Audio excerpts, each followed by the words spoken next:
This video will discuss the section of the Summary of Regulations that pertains to some additional eligibility requirements that you should know.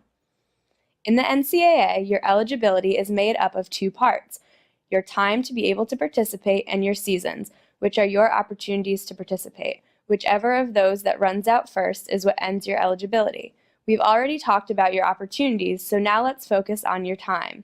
In Division III, you have 10 full-time semesters or 15 quarters of time to use 4 seasons of eligibility. Each term you are enrolled full-time counts as one, and the summer doesn't count. If you take time off from school or you're only enrolled part-time, that won't count towards your time.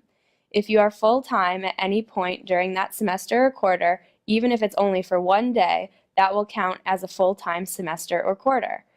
That means if you start out the term enrolled full-time and then you drop down to part-time, that term is still going to count as one of your 10 semesters or 15 quarters. Next, let's talk about transferring. A good piece of information to note is that you can't transfer out of trouble, either academic or athletic problems. If you are having issues at your current school, it is possible that those troubles will follow you and you won't be able to compete right away at your new school. You may also have noticed that now you are enrolled in college. You aren't being recruited by other schools anymore. That's because other schools are not allowed to contact you about transferring unless you have been released to talk with them. There are a couple of ways an institution can get permission to talk with you. First, if you are interested in transferring to another Division III school, you can do it yourself by simply sending a self-release.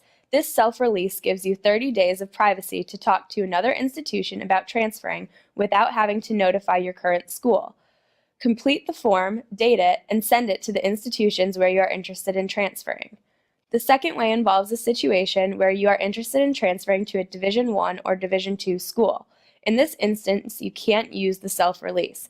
You will have to see your athletics director and ask for the ability to contact other schools. He or she will be able to grant the other schools permission to talk to you about transferring. If you decide that you want to transfer, you will have to meet certain requirements to be able to play right away at your new school. These requirements are different for each division, but you can review the transfer rules that apply when you are transferring to a Division III school in the information on the forms in front of you. For example, if you are a grad student, you typically can't transfer to a Division III school and be eligible to play.